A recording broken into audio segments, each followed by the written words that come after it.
Bonjour et bienvenue à tous. Dieu nous donne sa grâce et sa paix pour ce nouveau temps de culte. Et nous prions ensemble. Toi, ô Dieu, tu nous as aimés le premier. Hélas, nous en parlons comme si tu nous avais aimés le premier qu'une seule fois à la manière historique. Alors que sans cesse, bien des fois le long des jours et de la vie entière, tu nous aimes le premier.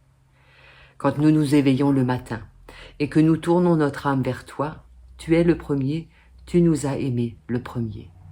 Si je me lève à l'aube et tourne à la même seconde vers toi mon âme et ma prière, tu me devances, tu m'as aimé le premier.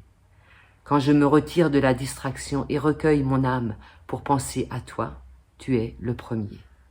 Amen. La lecture du jour nous vient de l'Évangile selon Marc au chapitre 4, les versets 35 à 41. Le soir de ce même jour, il leur dit « Passons sur l'autre rive ». Après avoir renvoyé la foule, ils l'emmenèrent comme il était dans le bateau. Il y avait aussi d'autres bateaux avec lui. Survient une forte bourrasque. Les vagues se jetaient dans le bateau. Déjà, il se remplissait. Lui dormait à la poupe sur le coussin. Ils le réveillent et lui disent « Maître, nous sommes perdus, et tu ne t'en soucies pas ?» Réveillé, il rabroie le vent et dit à la mer « Silence, tais-toi ». Le vent tomba et un grand calme se fit. Puis il leur dit « Pourquoi êtes-vous peureux? N'avez-vous pas encore de foi ?» Ils furent saisis d'une grande crainte. Ils se disaient les uns aux autres « Qui est-il donc, celui-ci, que même le vent et la mer lui obéissent ?» Dans ce texte de l'Évangile selon Marc, les disciples glissent sur les flots pour rejoindre une autre rive. Jésus leur dit « Allons de l'autre bord ». Alors ils partent de là où ils sont, ce pays familier, pour rejoindre le pays des Géraséniens. C'est là, si vous lisez la suite de l'Évangile, que Jésus va guérir un homme possédé et qu'il va envoyer des esprits qui le possèdent dans un troupeau de cochons. Visiblement, on se trouve là donc dans un pays impur, puisqu'ils ont des cochons, mais ça c'est une autre histoire. Nous allons nous concentrer sur cette histoire où Jésus, avec ses disciples, est sur le bateau et où ils essuient une tempête. En fait, le motif du bateau a été très longtemps, depuis l'Église ancienne, une métaphore pour parler de l'Église. Alors si on transpose dans ce que nous vivons aujourd'hui, nous comprenons qu'en fait l'Église est sur les flots avec Jésus, que parfois elle ne voit pas sa présence, elle estime que Jésus est absent ou inactif, mais qu'il est bien là et que c'est lui qui va les sauver. Alors il y a une comparaison très facile avec ce thème synodal auquel nous réfléchissons depuis plusieurs semaines maintenant. Notre mission, quelle est-elle? Peut-être qu'elle est déjà de passer d'une rive à l'autre. Et là, on le sait, l'Église telle que nous l'avons connue depuis tout petit, cette Église-là ne fonctionne plus comme lieu de rencontre, de retrouvailles. Nous voulons une Église qui est pour tous. Et nous nous rendons bien compte qu'en fait, l'Église, c'est devenu une petite société pour quelques-uns et que la plupart de nos contemporains ne sont plus du tout intéressés par notre Église. Un sociologue, Zygmunt Bauman, parle de société liquide. Une société qui se caractérise par le primat des relations. C'est la relation qui est importante. C'est la communication, c'est les réseaux qui ont toute la place. Une société liquide, à la différence d'une société solide, où on sent le poids des institutions, où l'importance de la sociologie et de la géographie a sa place. En Église, en fait, on est aussi dans une Église liquide maintenant. On sort d'une Église solide où l'institution avait du poids, où on allait dans certaines paroisses en raison de son attachement sociologique ou en raison simplement de sa position géographique. Et cette Église-là, on sait qu'elle ne fonctionne plus parce qu'elle ne répond pas aux attentes de nos contemporains. Mais vers où aller ? On sait qu'on est dans un bateau, qu'on quitte une rive bien connue et qu'on va dans un pays qu'on ne connaît pas, étranger, et on est dans ce moment de crise où on passe de l'un à l'autre. On sait ce qu'on quitte, mais on ne sait pas encore vers où on va. On sait qu'on est en transformation, mais on ne sait pas encore ce qu'on va devenir. La crise sanitaire a, je crois, accéléré cette prise de conscience que désormais, nos églises, nos paroisses telles qu'elles fonctionnent ne sont plus d'actualité, elles ne sont plus percutantes, elles ne sont pas pertinentes. La paroisse, pour autant, ne peut pas disparaître, parce que si nous faisons disparaître les paroisses, nous perdons ce qui est le cœur de notre existence, le cœur de notre mission, annoncer une bonne nouvelle pour tous dans toutes les nations.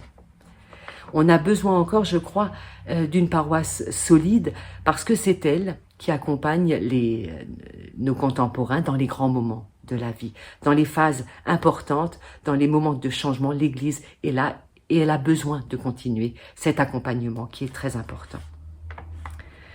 Mais notre monde a aussi, je crois, besoin d'une Église qui crée des événements, des grands moments, des moments festifs pour rejoindre les personnes qui sont éloignées de l'Église. Créer des moments festifs où le dialogue est important, où la parole échangée est importante, parce que les croyants savent que la parole des uns et des autres n'est jamais très loin de la parole de Dieu.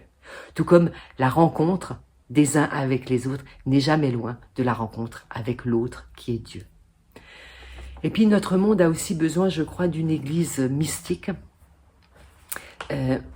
La dimension mystique est rarement déployée dans nos églises traditionnelles.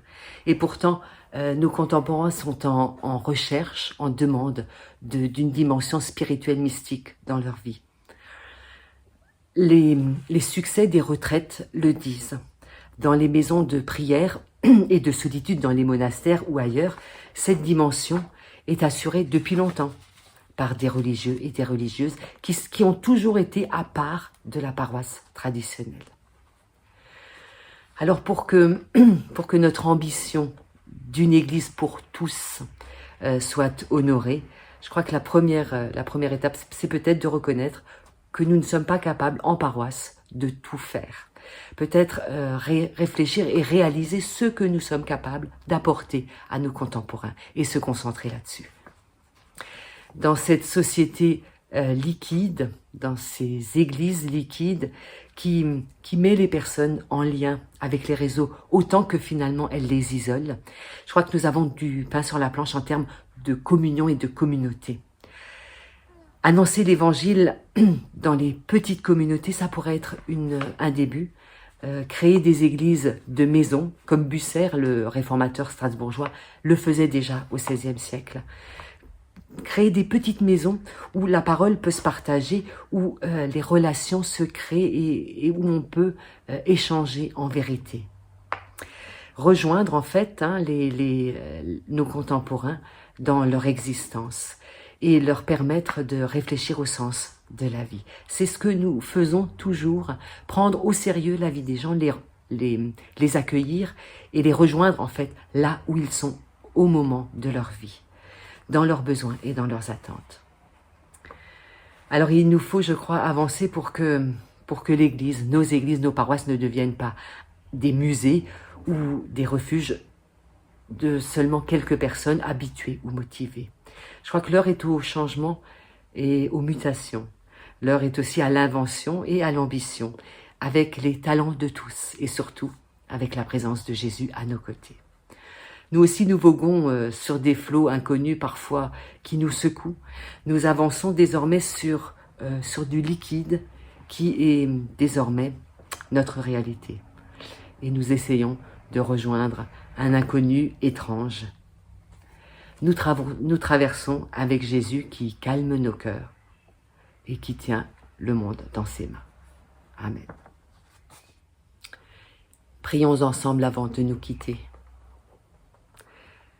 Seigneur, puissent tes paroles, si fortes et mystérieuses, nous aider à reprendre un nouvel élan afin de poursuivre le chemin toujours. Plutôt que de nous laisser habiter par l'inquiétude, ouvrons grand la porte à cette paix que tu nous offres, la paix du cœur. Oui, il y a en nous d'infinies énergies de compassion. Oui, il y a un bonheur dans le don de soi pour les autres. Avec toi, nous construisons des passerelles entre nous. Nous surmontons nos divisions partout où nous sommes, dans nos familles, au travail, dans notre immeuble, notre quartier ou notre village. Viens Seigneur te faire proche pour libérer en nous cette force d'amour. Viens nous aider à nous pacifier nous-mêmes afin de porter la paix aux autres.